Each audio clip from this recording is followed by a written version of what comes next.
Yo, welcome to the first hard pass of 2024. I'm your host, Jacques Slade. Today on the show, we've got shattered backboards from Devin Booker, multicolored sneakers popping up again, The Rock returning to the WWE, the week's best sneaker releases, and of course, a hard pass. All right, let's start the show with some hot takes and catch up on some of the stories that took over the sneaker timeline over the holidays. Well, except for the Yeezy. You already know that's going to be our hard pass this week. All right, let's start by concern trolling a sneaker that I think is going to have a big year in 2024. Devin Booker debuted a shattered backboard player exclusive of the Nike Book 1 last week, and it raised a lot of eyebrows. I mean, it's probably for the best because Booker's Phoenix Suns aren't doing so hot right now. Shout out to KD. Ask for a trade to the Lakers if you're so frustrated. But yeah, the Book 1 and the shattered backboards are pretty good. Pretty good. While some of the commentary is focused on how these are trash from people who don't like anything past 1999 and anything new that's inspired by stuff pre-1999, I wonder what rolling out this shattered backboard PE will do for how people perceive the Book 1. Like, if Nike keeps teasing folks with Book 1 PEs that call back to classics, will any of the new colorways have a chance to take off? Will anybody want a GR colorway of the Book 1 if all they see are Booker wearing PEs that pay homage to classic colorways of the Blazer or Air Force One and the Air Jordan 1? I mean, another Nike signature shoe that debuted recently and appears to be doing well for them is the Nike Sabrina 1. Sure, Sabrina Ionescu has PE2s, but it's not like she's just wearing colorways inspired by her mentor, the late Kobe Bryant. With a number of Nike athletes wearing them in both WNBA and the NBA, not to mention hoopers jumping on the bandwagon, there's a potential lane there for the Sabrina line to thrive in. So far, Nike seems to be relying on the past to sell us the Book 1. I'd just like to see more attention paid to colorways fans will eventually be able to buy once they get a wider release in the near future. Okay, let's see what else is going on. A Melbourne man played himself. He purchased sneakers, including 4 pairs of the Dior Jordan 1s from a 17-year-old reseller, which is basically the default age of a sneaker reseller these days. And when he discovered they were fakes, he tried to get a refund from the kid. Problem is, Melbourne man, no relation to Florida man, hopefully, was denied the refund when he took the kid to court because, according to the ruling, the kid did not have the full capacity to enter into contracts. Oops. The total amount Melbourne man was trying to get back? 30,000 Australian dollars, which converts to around 20,000 stateside. Man, the moral of this story, Nike just released a Dunk Low in white, light carbon, and platinum tint. It's got a translucent outsole. Co-writer bought a pair and knows somebody that knows somebody who can get him that authentic Dior print. If you have $125 and a connect in the Philippines who happens to live near Green Hills, you don't have to spend $20K. And speaking of the Philippines, everybody got in their feelings when a husband-to-be gifted his groomsmen with fragment Travis Scott 1s. First off, to the "those are reps" crowd. Yeah, those aren't reps. They might be a gimmick for clout chasing, but those aren't reps. Second, to the "they don't appreciate it" crowd. Would you rather they get a beer mug or a pocket knife with their names on it? Not that I or co-writer have ever been in wedding parties where we got beer mugs or pocket knives with our names on it as gifts. Nope. We just get Jordan 11s and SB Dunks because that's real life. Anyway, it's being reported that along with the much anticipated return of the Air Jordan 11 Columbia Legend Blue, Jordan Brand will also be releasing a velvet version of the Air Jordan 11 Bred in women's sizing. As somebody who still has a dead stock pair from the last time the Retro Bred 11s got a retro, I'm okay with this, but man, in light of the response to last year's reimagined Royal ones, we might just see an OG colorway of the Air Jordan 11 sit for the first time in 20-something years. I'll let you all decide if that's a good or a bad thing. I think it's a good thing. Action Bronson's love for colorful New Balance collabs continues with this new 1906R that pays homage to women's colorways and women's aerobics. And he's already calling his shot, claiming that this will be the most polarizing sneaker of 2024. I mean, sure. It could be polarizing if people are still stuck on Panda Dunks and monochromatic sneakers, but I feel like that pendulum is slowly making its way back to colorful joints, as evidenced by how well received Bam Bam's New Balance 990 V6 was last year, and J-Tip's Saucony collaborations was on a lot of sneaker lists this year. Somewhere in the depths of my storage unit are pairs of multicolor Flyknit Air Maxes just waiting for me to come back to them and tell me that they've been waiting for me. Not that my sneakers, talk to me. That's just weird, right? They don't have nicknames I made up for them like Flighty McFlyknits. I mean, who would do such a thing? That's crazy.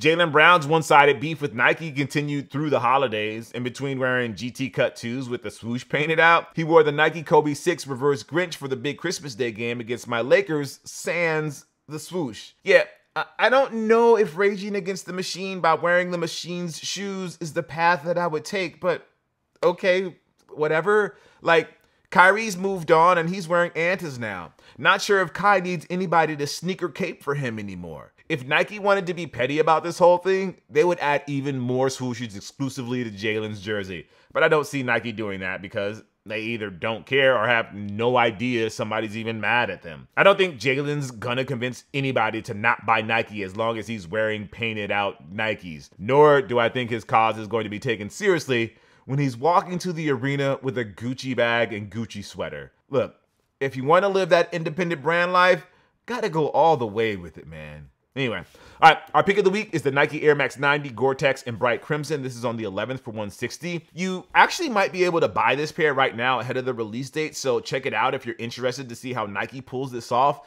And what I mean by that is the OG looks of the Air Max 90 aren't exactly known for being the friendliest when battling the elements. Sure, it can take a beating, but they're not exactly going to look fresh and clean if you get caught in the rain with them on. Other pairs of the Gore-Tex Air Max 90 have swapped out the mesh build for leather, but this bright crimson take on the OG infrared colorway brings back the white mesh. I don't doubt that they will be water repellent, but how much punishment will they be able to take? I don't know. Guess we'll have to see. Okay, back to the hot takes. Hey, did you know that Steamboat Willie is in the public domain now? Bet you didn't get sick of that news after damn near every TikTok and IG reel was playing those cheap-ass horror movies showing off Willie as the bad guy or whatever it was he was supposed to be. Like, get ready for more of this nonsense every new year as the original versions of Batman and Donald Duck become available for people to base their content off of. I mean, we're not that far away from somebody remaking the Justice League with Willie, Batman, Wonder Woman, Winnie the Pooh, and Snow White with an AI script that's somehow better than anything the Snyderverse ever put out. So, The Rock is back for reals this time. After using the same tired and low-key boring trash talk promo format on Jinder Mahal he's been using as the crutch ever since he stopped doing this wrestling thing full time, he finally said something interesting. Not gonna lie, knowing The Rock's shtick, I for sure thought he was going to close that promo with a pie joke, but he finally acknowledged in his own words the person wrestling fans have been waiting for him to acknowledge for close to a decade now. I'm talking, of course,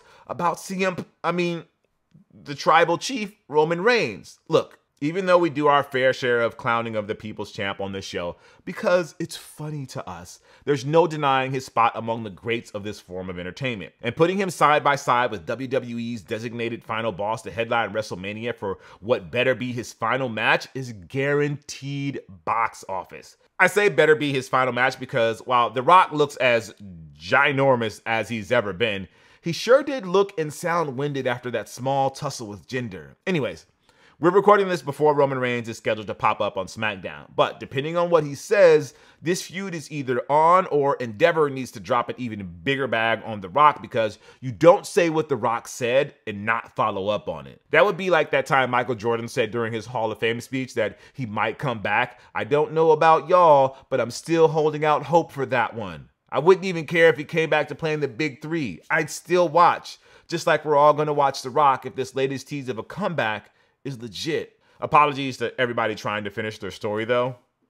They know who they are. All right, before we move on to this week's Hard Pass, here's a quick 10 predictions for 2024. Not going to give too much context because we're breezing through this show, but also maybe we're saving our explanations for something different, something you might be able to watch or listen to on your favorite device that is capable of downloading long conversations. Stuff.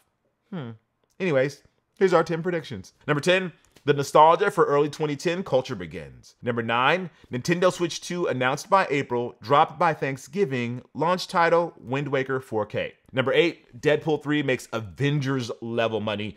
Fanboys annoyingly declare MCU is back, baby. Number 7, Taylor Swift signs a sneaker deal. Number 6, Tiger Woods joins Adidas Golf, kicks out Sergio, confuses fans with TGR logo next to 3 stripes. Number 5, Cody Rhodes finishes his story, gets screwed 5 minutes later. starts a new story, basically. Number 4, Nike Book 1 wins Mini Sneaker of the Year awards. Number 3, Anti-Kyrie 1 crosses over with American fans unlike any other Chinese brand before. Number 2, Nike throws a bag at Jaylen Brown, forgets the meaning of the word ethics. And number 1, my 17-time world champion Los Angeles Lakers become, wait for it, 18-time world champion Los Angeles Lakers. Come on, you guys, you had to know that was coming. It's part of the gimmick. Anyway, it's time for this week's Hard Pass, where we take a look at something in the culture that just needs to go. Like sneakerheads wondering why the Stanley Cup were being sold for dumb amounts of money. Over the holidays, sneakerheads became aware that there was a new item that was getting a lot of resale activity over on the old StockX. Thanks to a viral TikTok video, organic celebrity endorsements, and goofy unboxing, the tumblers became a sensation, and now we've got videos of people lining up at Target to grab exclusive pink Starbucks cups to add to their collection or to resell for triple their $40 price tag. For some reason, the idea of that bewildered sneakerheads as if they couldn't fathom people being caught up in a fad and watching casuals jump in to become part of the trend or to profit from it. Like, some people were like, but they're just cups. Like, yeah, and they're just sneakers. Anyway, this week's actual Hard Pass goes to the new Yeezy product. Kind of. Okay, before we get into the conversation about these new sneakers, a quick refresher on our stance about Kanye West. At the end of 2022, we gave a hard pass to all the Kanye bullshit. And save for one notable exception last year because we couldn't talk about the Adidas Kanye split without bringing up the bullshit that caused the split, we stayed true to that on Hard Pass. Other than that one instance, it was strictly the business of Yeezy sneakers. 2024, new year, same energy. No time for Kanye bullshit. All the time in the world for the business of Yeezy footwear. So let's talk about the new Yeezy pods and Yeezy slides, which are available now for pre-order. Big surprise for anybody who watches this show, I guess, but the product is a no for me. Co-writer, editor, the whole Hard Pass team. The new Yeezy pods, not for your boy Jacques Slade. The new Yeezy slides, Cousteau is not about that. I mean, they weren't for me when they were Balenciaga speed sneakers or Adidas NMD City socks or the troll job that Reeboks and Vitamins did a few years back that was literally a sock on top of a midsole. I have nothing against knitted sneakers. Like, I think we're getting close to the point where Flighty McFly knits and Ultra Boost are coming back into style again. I just don't have the energy for those particular type of knitted sneakers. They're like the Roy Kids and We're All Logan. I love sneakers, but those Balenciagas are not serious sneakers. But Jacques, they fold up. That's innovation. Instead of devoting entire rooms to sneakers, they can fit anywhere, right? Because what sneakerheads want when they show off their collections is for people to see how much space they're saving. Oh, look at me. I can fit 5 Yeezy pods in one drop front box. Marie Kondo, she ain't got shit on this. Like, no. This is what happens when there's not a single adult in the room to tell Kanye and his design team that these are dumb and will get them laughed off the internet. And guess what? That's exactly what's happening. Every post on social media about these is met with 85% derision and 10% Kanye stans who still want to believe in the comments. The other 5% are taking the Hannibal Buress, why are you all booing? These look dumb as hell. Enough people are going to buy it to justify Kanye's insistence on putting out trash, and you know I'm right stance. Also, shout out to the Vitamins Karate Socks, a $690 sneaker from 2019 that I thankfully had never heard of until we started doing research for this bit. Why? No reason at all. And another also to Jaylen Brown for removing all doubt this past Christmas that he's part of the 10%. Are there pictures of Aaron Donald wearing these too? Anyways, and then we've got the new Yeezy slides. The product page was posted on all of the socials over the holidays, but as of this recording, you cannot pre-order them on the Yeezy Supply website. At first glance, I thought these were $20. Actually, that's a lot. My first thought was that Kanye made knockoff AirPods that come with Vultures preloaded, and this is the 2024 equivalent of that fleshly colored music player he tried to make happen a few years back. And then I thought, oh yeah, they're $20. But nope, my mistake. I was a fool for thinking Kanye would actually make Yeezys for everybody, even though he used to say that a lot pre all of the 2022 bullshit. They're $200 and they are white slides that you can stack up and make them look like Eva from WALL-E. Pretty sure if I Amazoned hard enough, I can find, nope, didn't even have to try hard. Plenty of Yeezy slide adjacent slides on Amazon right now for a fraction of the price. My goodness, how did all of these companies copy Kanye so fast? That's so weird. Look, As dumb as I think this new offering from Kanye is, he could still have a hit on his hands. It's not outside the realm of possibility that enough people buy these things to force a new trend that's not actually new, and boom, Yeezy is back on its high horse again, this time claiming they're jumping over the Jumpman, the swoosh, the three stripes, the Puma, the Curry, the LV, and everything. And hey, making these available for pre-order is actually admirable. I mean, besides the fact that it's Kanye, which means there's a fear that orders will take more than the advertised 4 weeks to ship or not ship at all, pre-orders are a good thing. I just wish it didn't have all the baggage attached to it. Well, that, and if the product looked good and was worth spending $200 for, which it's not.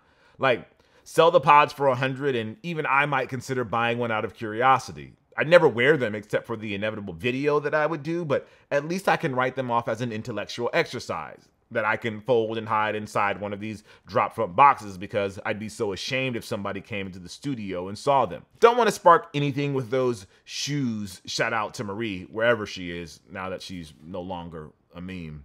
All right. That's going to do it for the show today. Thank you for watching Hard Pass. I am Jacques Slade. We've got big things in store for this channel and the main Cousteau channel coming very soon, so stay tuned for that. We might finally give the people what they actually want. But until then, I'll see you next week.